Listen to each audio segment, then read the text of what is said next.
반려견을 데리고 나온 사람들이 많네. 우리도 개 키우자. 너희들이 강아지인데 집이 좁아서 안 돼. 반려인구가 1,500만 명이나 된다니 개가 되면 개를 키우고 싶다는 생각은 들지. 개는 사람을 잘 따르니 오래전부터 반려견이 되었겠죠.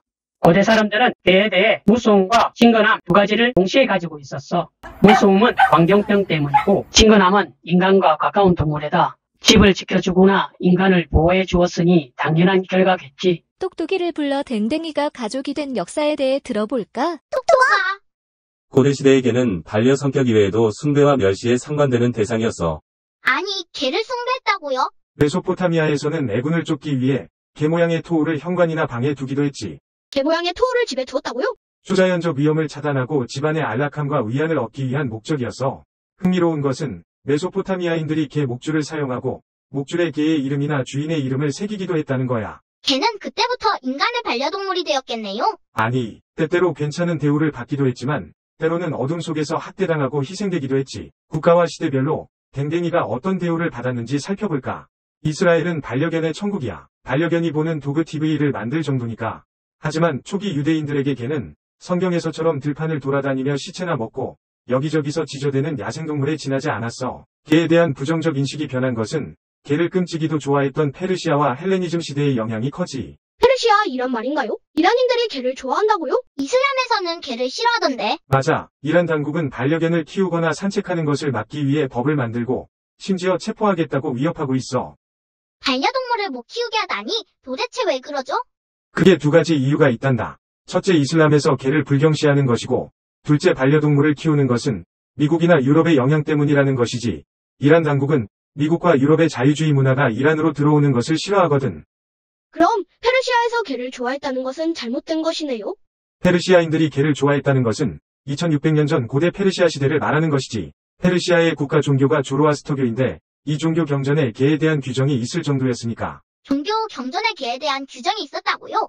임신한 개가 있으면 새끼가 태어나 자랄 때까지 6개월 동안 보살펴 주어야 한다. 돌보지 않아 개가 죽으면 살인 행위로 처벌받는다. 개에게 주기적으로 고기와 우유, 그리고 기름진 음식을 제공해야 한다. 개에게 딱딱한 뼈를 주거나 뜨거운 음식을 주어 목을 다치게 하면 처벌받는다. 사람들이 음식을 먹을 때는 세입분량의 음식을 남겨 개에게 주어야 한다. 개를 죽이는 자는 500에서 1000회의 채찍형에 처한다. 설명 고마워요. 그런데 페르시아는 왜 이런 규정을 만들었죠?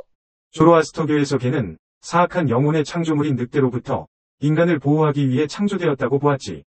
조로아스터교는 차라투스트라가 만든 종교란다. 차라투스트라는 니체가 쓴 차라투스트라는 이렇게 말했다의 주인공으로 등장하기도 하지.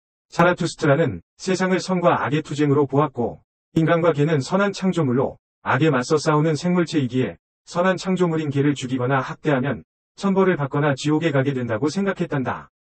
개를 보살펴주는 것이 선한 행동이기는 하지요. 그럼 페르시아에서 고양이도 좋은 대접을 받았겠네요? 아니, 고양이는 악령에 의해 창조된 동물로 여겨졌지. 특히 검은 고양이는 악마 그 자체였단다. 고대 페르시아에서는 개는 선이고 고양이는 악이었던 것이지. 그렇군요. 그런데 페르시아 고양이가 유명하던데 왜죠? 개와 고양이에 대한 페르시아인의 인식은 651년을 기점으로 바뀌지. 이슬람 세력이 페르시아를 지배하면서 개는 더러운 동물, 고양이는 깨끗하고 고귀한 동물이라고 생각하게 되었어. 이란에서 1979년 이슬람 혁명으로 이슬람 종교 국가가 되면서 반려 문화는 거의 사라졌지. 종교와 정치적 입장에 따라 반려 문화도 많은 변화가 있었네요. 그런데 유대인이 페르시아의 영향으로 개에 대한 부정적인 인식이 바뀌기 시작했다는 것이 어떤 의미인가요? 기원전 587년 유다 왕국이 멸망하면서 유대인이 신바빌로니아 제국의 수도 바빌론의 포로로 끌려갔단다. 유대인은 약 50년간 노예와 같은 생활을 하다 기원전 538년 신바빌로니아를 정복한 페르시아 키루스 대왕의 배려로 고향으로 돌아가 예루살렘의 성전을 재건하였단다.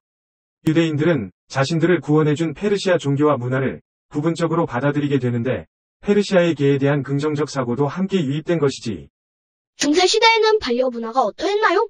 성경 속에 등장하는 개는 이기적이며 청결하지 못하다는 이미지를 가지고 있었기 때문에 초기 기독교 사회에서 개는 보호받지 못하는 동물이었어. 도시화가 진행되면서부터 인간 생활과 밀접한 관계를 맺기 시작했지. 중세시대 반려동물들은 대체로 학대받는 경우가 많았단다. 흑사병이 유행하던 5세기에는 개들을 희생양으로 삼아 화형에 처하는 일이 빈번했는데 14세기 중엽 패스트가 유행할 때는 고양이들이 희생되었지. 무지 속에서 속에서 엉뚱한 일들이 벌어졌네요. 이러한 생각이 어떻게 반려문화로 변화하였죠? 사회 지도층의 노력으로 사람들의 반려동물에 대한 생각이 변하기 시작했지.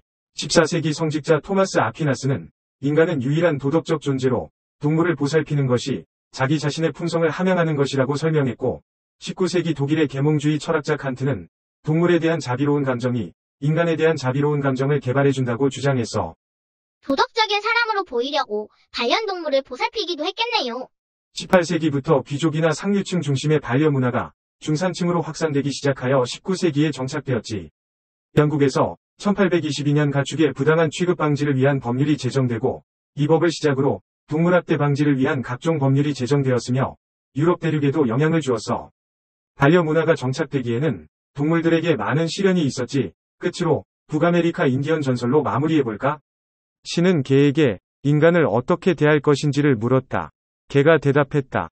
저의 유일한 희망은 인간과 함께 사는 것입니다. 저는 그들과 음식을 나누고 그들이 사냥하는 것을 돕고 그들의 아이들과 재산을 지킬 것입니다. 설사 목숨을 잃더라도 그렇게 할 것입니다. 개의 대답에 감동한 신은 개를 인간의 반려동물로 정했단다.